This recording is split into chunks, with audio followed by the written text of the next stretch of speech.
రేవంత్ రెడ్డి గారు ఎప్పుడు మాట్లాడుతూ ఉంటారు 8 లక్షల కోట్ల అప్పు చేసిరు కేసీఆర్ గారని.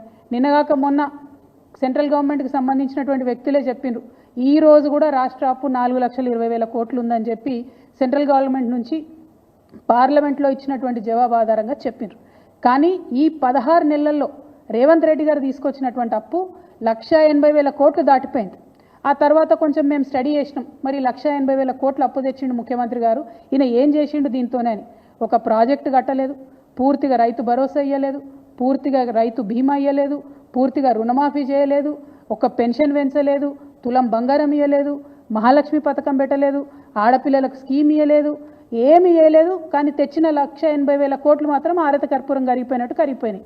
లెక్కలు బాగా తీస్తే తెలిసింది ఏంటంటే కేవలం 80,000 కోట్లు మాత్రమే ఇదివరకు చేసినటువంటి అప్పులు చెల్లించడానికి ఈ ప్రభుత్వం ఉపయోగించింది.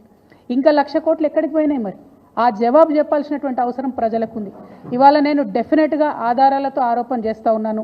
1,00,000 కోట్ల రూపాయలు రేవంత్ రెడ్డి గారు పెద్ద కాంట్రాక్టర్లకు పేమెంట్లు చేసిండ్రు.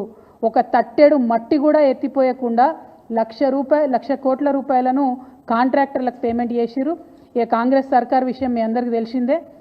వాళ్ళు 20% సర్కార్ కమిషన్ కాబట్టి 20% కమిషన్ సర్కార్ కాబట్టి అందులో 20,000 కోట్లు డైరెక్ట్గా రేవంత్ రెడ్డి గారి సొంత ఖజానాకు పోయిందని ఇవాళ నేను ఆరోపణ చేస్తూ ఉన్నాను.